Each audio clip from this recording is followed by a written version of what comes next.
NASCAR's next-gen car has been delayed. Looks like we're probably not going to be back by Martinsville, and the iRacing ratings are in. We got a lot to talk about on today's episode of the Left Turn Report. Lesson from the brain, seeing the beauty through the...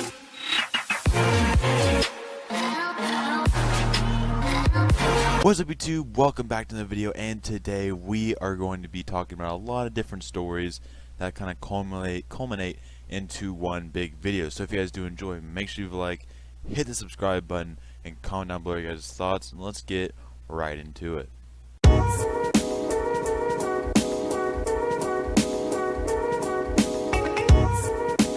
We are going to start out with some iRacing news, but it's not actually going to be iRacing NASCAR. It's going to be a different part of iRacing, and first of all, World of Outlaws. So it was tweeted by Bob Pockers that FS1 will be broadcasting the World of Outlaws iRacing from Charlotte Dirt Track tonight at 8 p.m. I'll definitely be tuned in, of course, and it'll be the debut of the weekly FS1 series of iRacing events across multiple disciplines and various tracks. So I mean, obviously it's pretty self-explanatory there. They're going to be broadcasting different series within iRacing, so what the series are not on this tweet and have not been released by Fox or any other, Bob Pockers or any other reporter or anything like that. So it'll be interesting to see what series are on there. But I really like what this is doing. They're really going all out for iRacing, and like I said in my video about Fox staying, this has implications on their upcoming, contract renewal. So we'll see how that affects that. Or we won't really see, but we'll see if maybe this becomes a normal thing. I said in my most recent iRacing video that who knows, this could become we could see more events like this, maybe more in the off season, but we could see this become a normal thing where you have these cup drivers, these popular drivers, not like the entire field like we have now, but have a couple cup drivers at an event in the off season on iRacing, and maybe it'll be broadcasted on FS1 or FS2 or something. This isn't something that's not just NASCAR, but obviously World of Outlaws. I haven't gotten to the list here. Now, I don't know who these Sweet Gravel, Pierce, Bloomquist are. I would assume they're obviously probably World of Outlaw drivers that actually compete in real life. But I could be wrong on that. I don't follow World of Outlaws, so I'm sorry for that. But here are the two names that stand out to me, obviously, and probably to you as well. Larson and Bell, obviously meaning Kyle Larson and Christopher Bell will be competing, so that will definitely be an interesting thing. They have competed obviously in real life, so we'll see how they do on the virtual stage. Like I said, I'll be tuning in. Hopefully you guys tune in, but let me know down below what you guys think of this. Will you guys be tuning in, and what other series do you think will be showed on there, and does this have the potential, if it does well, does it have the potential to become something that maybe not weekly but bi-monthly or just monthly iRacing races shown on FS1 or NBC? Do you guys think this actually has potential to withhold after this whole virus situation blows over? Let me know what you guys think about this, and let's go ahead and get on to our next topic.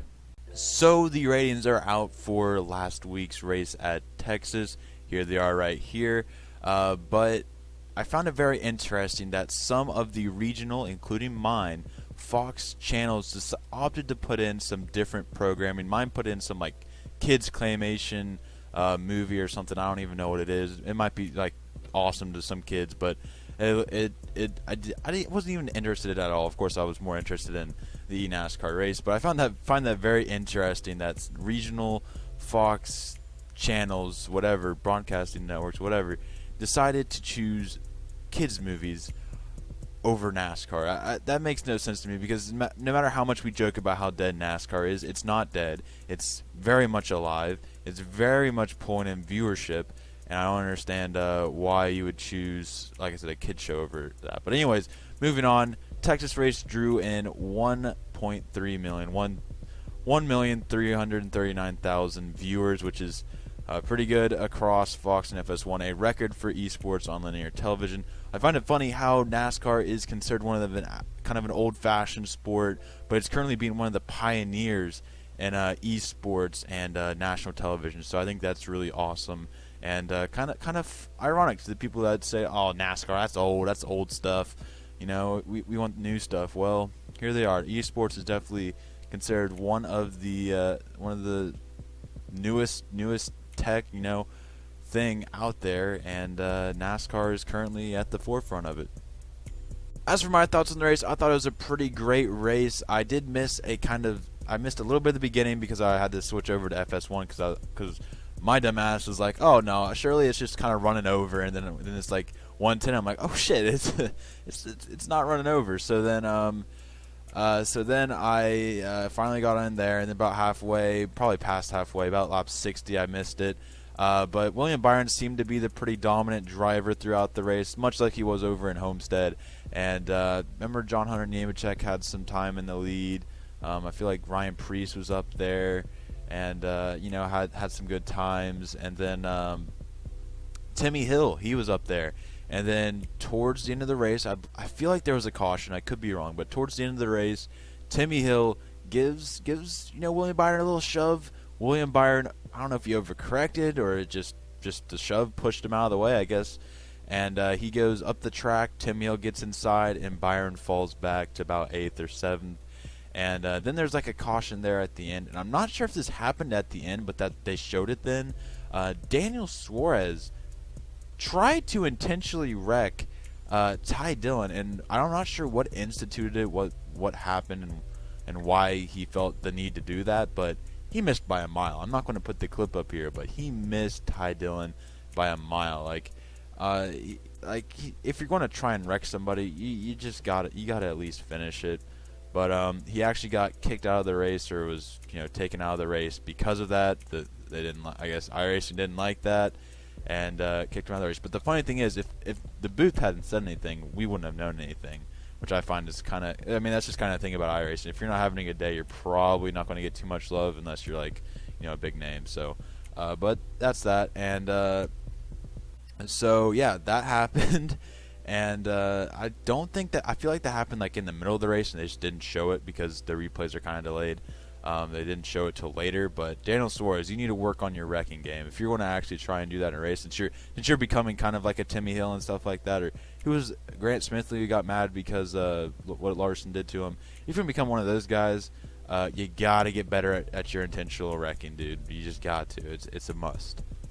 Now, this wasn't something that really made a lot of waves in the Twitter community because it's JJ Yeley, but I thought I felt the need to give it a little bit of light. And basically what he's saying in this tweet is that he feels that he is entitled to a guaranteed spot in the eNASCAR iRacing series. And his reasoning for this is because he is a full-time driver. Now, I don't know about you. I could be watching a different NASCAR, but I don't think JJ Yeley is a full-time driver. Maybe he considers himself a full-time driver because he thinks he's fully committed to NASCAR, but that doesn't mean you're a full-time driver. It just means you're fully committed to NASCAR. And he's more of a part-time driver, actually. And basically, what I see in this tweet is that he is complaining about not making the main event and just qualifying and not making it. Well, you see, and you can make the point that he is a a former full-time NASCAR Cup Series driver. That he should get the same treatment as a retired Bobby Labonte, but there is a difference between a NASCAR bust like JJ Yeley and a NASCAR champion like that of Bobby Labonte. And Bobby Labonte is probably going to bring in a shit ton of more attention, which is what this really needs, is views. He's going to bring in a lot more views than JJ Yeley would. I'm sorry to say it, but and if you're going to go on Twitter and complain, saying that you need support, those of you that are full-time drivers that aren't in, which again, he's not a full-time driver, but if you want to sit here and complain, I'm starting to see why you were a bust. Because it seems like your answer to adversity is to complain about it, which not going to get you too far unless you're Kyle Busch. So let's go ahead and just let this be. I gave it a good 2-minute segment on the show, so let's go ahead and move on to the next one.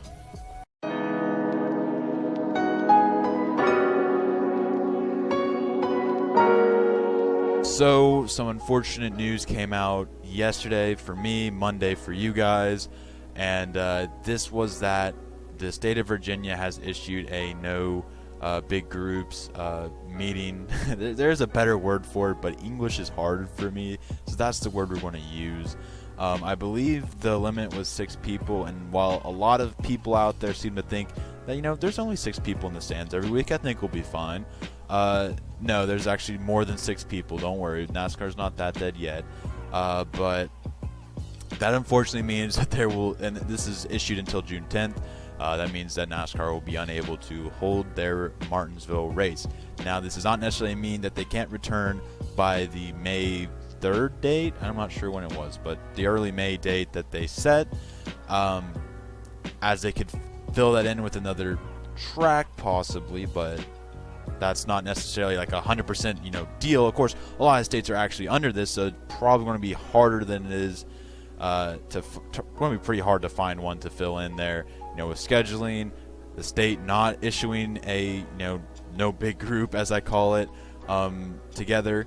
It's going to be hard to find a state that's not that. Maybe Canada is available. Canadian Tire maybe fill in there. No, just it's not even funny. I don't know why I'm laughing, but yeah. So unfortunately, it looks like we will not be seeing at least Martinsville on that date. Now we'll see what happens if another track can step in, if that's even possible, if NASCAR even plans on coming back, because there's a lot of new stuff coming out. There's a lot of, you know, stuff being canceled much later than that May date, but NASCAR has not officially canceled that race, or has not officially said anything about moving their return date, which, again, while I know it's terrible to see and I hate seeing all of it, you can't blame NASCAR for being precautionary in any way, or anybody for being precautionary and not, you know, not holding events like that, because it's getting pretty serious. But that's all I gotta say on that. That's really unfortunate, but that also segues me into our next topic, and that is the next gen car, because it has been canceled for its 2021 start. Now, I'm not complaining. I was one of the people that actually was thinking that NASCAR should not do it in 2021, just because I want them to get it right. I want them to get this car as right and ready as it can be.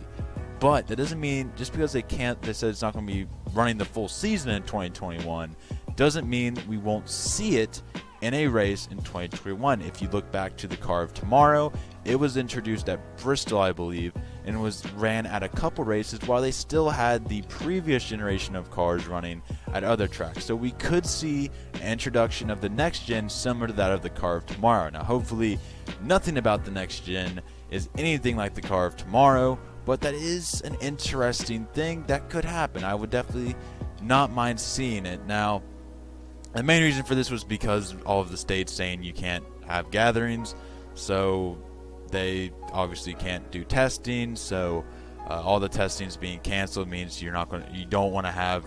I mean, what have we done? 4 or 5 tests. You don't want to go based on 4 or 5 tests.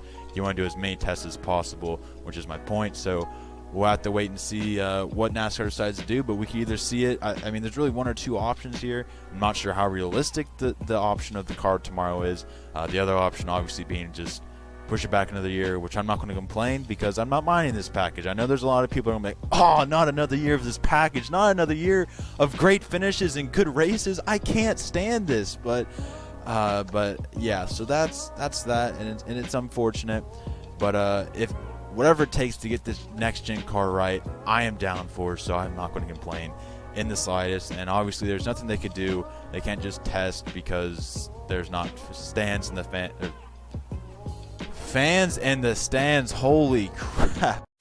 Yeah, they can't just test even though they're not racing. They gotta be precautionary about that too. And you know, as more and more stuff comes out about it, the more and more less likely I feel that we're going to return to that May 3rd date. I'm still optimistic though, but I do have a really sad suspicion that it's going to move on into June. Dare I say July? I'm just kidding with the July part. I don't have no clue. I'm not a specialist in anything regarding the coronavirus, so there's that. But that's all I got for today. So if you guys did enjoy, make sure you leave a like, hit that subscribe button, and comment down below all your guys' thoughts on all the stuff I talked in today's video, especially that JJ Yeley. I took a shot. If you're a JJ Yeley fan, if you're one of the two JJ Yeley fans out there, you're probably just typing away right now. So yeah, I hope you do. Honestly, I want to see your guys' opinion on that. But I want to see your guys' opinion on everything. What do you guys think about the next gen car being delayed? Are you do you think this is the right? Well, obviously you better think it's the right move, but do you think this will make it, even better than it would have been at 2021? Do you think they'll be able to, look back and make some changes that, hey, maybe they weren't going to make, right now, or they weren't going to make if they started in 2021? Just gives them more time to think. I don't think there's anything wrong in giving them more time to think about what they're doing. And and let me know what you guys think about all the iRacing stuff I talked about. And that's all I got for today. So I'll see you guys in the next one. Peace out.